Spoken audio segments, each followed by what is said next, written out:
Welcome back to the Explainer. Today, we're doing a real deep dive system architecture review into the Agent Witness Protocol, or AWP for short. We're going to look straight under the hood at the engineering logic that makes this entire system tick. And honestly, if you're a systems or security nerd, you are going to find these architectural decisions absolutely fascinating.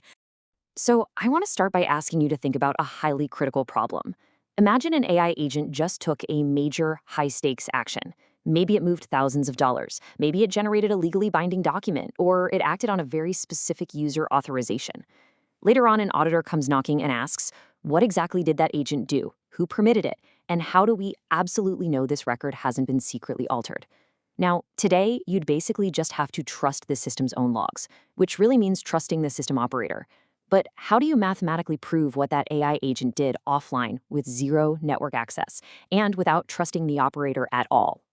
Well, here is our roadmap for the teardown. We'll deconstruct this in 6 quick steps. 1. Witnessing AI agent actions. 2. Composition over invention. 3. The honesty boundary. 4. Anatomy of a receipt. 5. Time and quantum defense. And finally, 6. Zero trust offline verification. All right, section 1, witnessing AI agent actions. Let's just dive right into the core problem of verifying governed AI events. So, what exactly is AWP? First off, it's really critical to understand what it isn't. It's not a tool for issuing identities or authenticating who a person really is. Instead, think of it as a binding grammar sitting on top of existing standards. It defines a single, structured, signed record of a governed agent event, meaning it captures the agent's intent, the human authorization behind it, and the actual artifacts it touched. And it always does this by hash, never by content. It creates a tamper-evident cryptographic receipt that you can verify entirely offline. Moving right along to section 2, composition over invention. Let's look at AWP's core engineering philosophy. It's built on radical candor and a pretty stubborn refusal to invent new cryptography.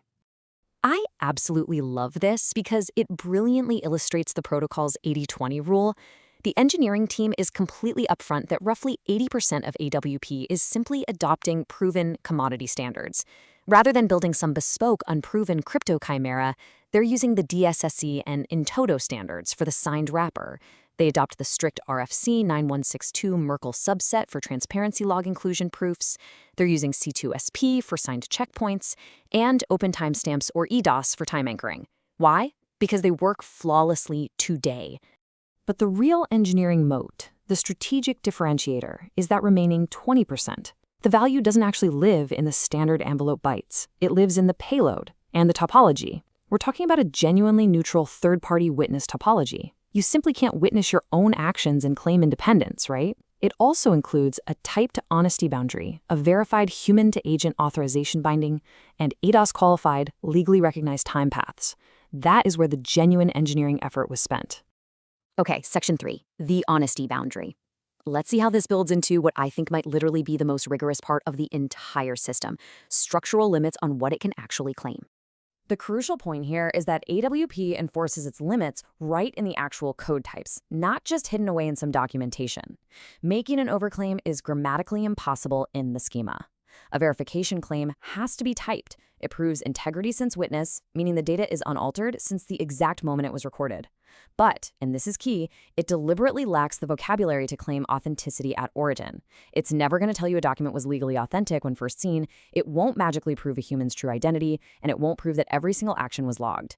If you try to overclaim, the verification fails instantly.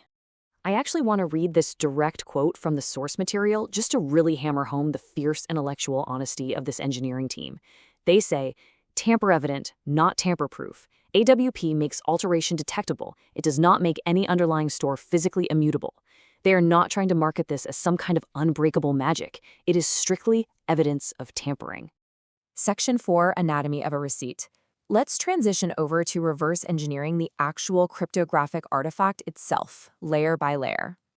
So, a full receipt basically bundles 4 chained layers into one neat, self-contained file. So literally anyone can recheck the event offline. First up, you have the signed envelope, signed by the producer's record key. Second is the transparency log inclusion proof, which shows it exists in an append-only log. Third, you've got a signed checkpoint, signed by the log's completely independent key. And fourth, the external time anchor, proving its existence in time. Now, I'm going to geek out for just a second on the transparency log layer because their design choice here is so smart. They deliberately chose to use the strict RFC 9162 raw byte Merkle rules. That means when they're hashing nodes, they decode to 32 raw bytes. They don't mess around with hex string text as UTF. Listen, if you've ever spent a weekend debugging hex to byte confusion, you know it is a massive source of interoperability bugs. It's a great way to lose your sanity. But this specific choice mathematically guarantees that off-the-shelf verifiers can interact with their log without throwing errors. Plus, those domain separation prefixes completely shut down tree extension attacks. Section 5, Time and Quantum Defense. Next, I want to pivot to how the architecture actually anticipates future threats without breaking current compatibility. What's really fascinating here is how they handle post-quantum defense. They don't just rip and replace the old cryptography. They use an additive hybrid approach. They're combining a classical Edge 25519 signature with a NIST-standardized post-quantum signature called MLDSA44. And crucially, both algorithms sign the exact same byte string. There is zero rewrite required to the underlying envelope. And because their policy demands the classical signature must always pass, an attacker would literally have to break both algorithms simultaneously to forge a receipt. And there's that radical candor again. The protocol surfaces this post-quantum edition as an experimental advisory. They explicitly refuse to market it as future-proof or unbreakable. It's just a verifiable, honest backstop that operators can opt into without risking the core protocol on a very young algorithm. That same exact honesty applies to how they anchor time. AWP supports two different paths for time anchoring, and the verifier will report the exact evidentiary weight of whichever one you use. You've got open timestamps, using Bitcoin block time. It's free, trust minimized, but asynchronous. Or you have RFC 3161, which supports paid, EIDAS qualified trust service providers if you need that auditor-grade legal compliance. The verifier won't silently overclaim. It tells you exactly which anchor backs the time and whether it actually carries qualified legal weight. And finally, Section 6, Zero Trust Offline Verification. Let's talk about the ultimate test of all this logic, putting the power directly into the hands of the auditor. Zero. That is exactly how much network access, how many APIs, and how much trust in the producer you need to verify an AWP receipt. The reference verifier is a totally open-source tool. You can put a receipt file on a USB stick, walk it over to a completely air-gapped machine, run the verification, and check every link in the cryptographic chain yourself. The development team actually does this really visceral demo to prove it. They load up a clean receipt, and the offline verifier passes all 11 checks perfectly. Then they open the text file and literally flip a single hex character in the payload. When they rerun it, the verifier instantly fails closed right at the signature check. Bam. And it doesn't just fail silently. It explicitly names the exact layer that broke. It mathematically proves tamper evidence right in front of you. Which brings us to the ultimate question for the future of governed AI.